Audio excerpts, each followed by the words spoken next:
നമസ്തേ പ്രിയമുള്ള പ്രേക്ഷകരെ, നാം ഇവിടെ ചർച്ച ചെയ്യുന്നു നിങ്ങളുടെ നാളെ എന്ന ജ്യോതിഷ വിഷയം. നിങ്ങളുടെ നാളെയിൽ നാം ചർച്ച ചെയ്യുന്നത് നാളെ 1201 ധനുമാസം 24-ാം തീയതി 2026 ജനുവരി മാസം 8-ാം തീയതി ഗുരുവാരം വ്യാഴാഴ്ച. ഇവിടെ നിരൂപണം ചെയ്യുമ്പോൾ വ്യാഴാഴ്ച സൂര്യോദയം 6:48, അസ്തമയം 6:15 തൃശ്ശൂരിൽ. നാളെ വ്യാഴാഴ്ചത്തെ രാഹുകാലം നിങ്ങൾക്കറിയാം. 1:30 മുതൽ 3 മണി വരെയുള്ള ഉച്ച സമയമാകുന്ന രാഹുകാലം. ഒരു ശുഭകാര്യങ്ങളും രാഹുകാലത്ത് നാം അനുഷ്ഠിക്കാറില്ല. നാളത്തെ നക്ഷത്രം നിങ്ങൾ അറിയുക. ഉച്ചയ്ക്ക് 1 മണി വരെ പൂരം നക്ഷത്രവും പിന്നീട് അങ്ങോട്ടേക്ക് ഉത്രം നക്ഷത്രവുമാകുന്നു. നിങ്ങൾക്കറിയാം, പൂരം നക്ഷത്രം മുപ്പൂരത്തിൽപ്പെടുന്ന നക്ഷത്രമാണ്. ഒരു ശുഭകാര്യങ്ങൾക്കും നാം പൂരം നക്ഷത്രം ഉപയോഗിക്കാറില്ല. പൂരം, പൂരാടം, പുരൂരുട്ടാതി, ഇതാണ് മുപ്പൂരങ്ങളെന്ന് പറയുക. അപ്രകാരമുള്ള നക്ഷത്രങ്ങൾ നിങ്ങൾക്കറിയാം, ഞാൻ എപ്പോഴും ചർച്ച ചെയ്യുന്നതാണ്.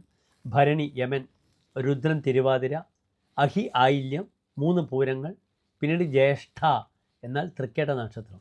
യാത്ര പോയാൽ തിരിച്ചു വരില്ല, വിത്തിട്ടാൽ പൊടിക്കില്ല. ഇപ്രകാരം നന്മകൾ കുറഞ്ഞ നക്ഷത്രങ്ങളാണ് ഈ 7 നക്ഷത്രങ്ങൾ. അതിനാൽ വ്യാഴാഴ്ച കാലത്തെൻ്റെ പ്രിയപ്പെട്ട പ്രേക്ഷകർക്ക് ഒരു മുഹൂർത്തവും ഞാൻ നൽകുന്നില്ല. നാളെ ഉത്രം നക്ഷത്രം വന്നു കഴിഞ്ഞതിന് ശേഷം വൈകിട്ട് 3:45 മുതൽ 4:30 വരെയുള്ള സമയം എൻ്റെ പ്രിയപ്പെട്ട പ്രേക്ഷകർക്ക് ശുഭകാര്യങ്ങൾ നിർവഹിക്കാൻ വളരെ അനുകൂലമാണെന്ന് അറിയുക. ഉത്രം നക്ഷത്രം നല്ല നക്ഷത്രമാണ്. ഉത്രത്രയത്തിൽ പെടുന്നു. എന്തൊക്കെയാണ് ഉത്രത്രയങ്ങൾ? ഉത്രമൊത്തം, ചിത്ര, ഉത്രാടം, തിരുവോണം, അവിട്ടം, ഉത്രട്ടാതി, അശ്വതി, രേവതി. ഈ 9 നക്ഷത്രങ്ങളാണ് ഉത്രത്രയങ്ങൾ എന്ന് പറയുക. സാമാന്യമായി നാം പറയുമ്പോൾ ഉത്രം, ഉത്രാടം, ഉത്രട്ടാതി, ഈ 3 നക്ഷത്രങ്ങളെയും ഉത്രത്രയങ്ങൾ എന്ന് നാം പറയും. പക്ഷേ ഉത്രം നക്ഷത്രത്തിന് ഒരു കുഴപ്പമുണ്ട്. വാങ്ങാനും കൊടുക്കുവാനും പറ്റാത്ത നക്ഷത്രമാണ്. സാമ്പത്തിക വിഷയത്തിൽ ഈ നക്ഷത്രം നാം ഉപയോഗിക്കാറില്ല. അങ്ങനെയുള്ള 6 നക്ഷത്രങ്ങളുടെ നമുക്ക് കൃത്രിക, ഭാഗ്യ, മൂലാശ്ച, മകാചിത്രാച, രേവതി. കാർത്തിക ഭാഗ്യം എന്നാൽ ഉത്രം, മൂലം, മകം, ചിത്ര, രേവതി. ഈ 6 നക്ഷത്രങ്ങൾ വാങ്ങാനും കൊടുക്കാനും അനുവദനീയമല്ല എന്ന് പറയുന്നു. നാളെ കാലത്തെൻ്റെ പ്രിയപ്പെട്ട പ്രേക്ഷകർക്ക് ദേവീക്ഷേത്ര ദർശനം നടത്താം. പൂരം നക്ഷത്രത്തിൻ്റെ അധിപനായ ഗ്രഹം ദേവിയാണ്.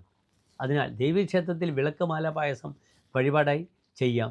വൈകിട്ട് നിർബന്ധമായ എൻ്റെ പ്രിയപ്പെട്ട പ്രേക്ഷകർക്ക് ഉത്രം നക്ഷത്രമാണ്. ഉത്രം നക്ഷത്രത്തിൻ്റെ അധിപനായ ഗ്രഹം ആരാണ്? സൂര്യനാണ്. കാർത്തിക, ഉത്രം, ഉത്രാടം അത് ശിവനാകുന്നു. അർക്ക, ശംഭുഹു. സൂര്യനെ കൊണ്ടാണ് ശിവനെ ചിന്തിക്കുക.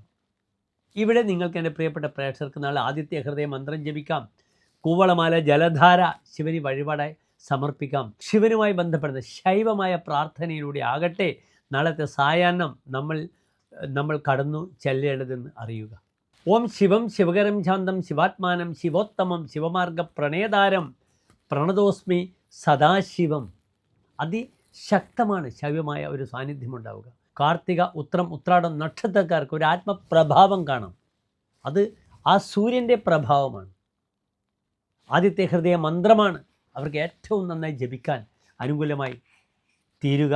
രാമായണത്തിലെ യുദ്ധകാണ്ഡത്തിൽ യുദ്ധസന്നദ്ധനായ രാമനെ അഗസ്ത്യ മഹർഷി ഉപദേശിച്ചു കൊടുക്കുന്ന മന്ത്രത്തിലൂടെയാണ് 3 പ്രാവശ്യം ആ മന്ത്രം ചൊല്ലിക്കൊണ്ടാണ് രാവണനെ വധിക്കുന്നത്. അതിനാൽ ശത്രു സംഹാരത്തിനൊക്കെ ഏറ്റവും നല്ല മന്ത്രമാണ്. തതോ യുദ്ധപരിശ്രാന്തം സമരേ ചിന്തയാസ്ഥിതം രാവണം ചാഗ്രതോ ദൃഷ്ട യുദ്ധായ സമുപസ്ഥിതം.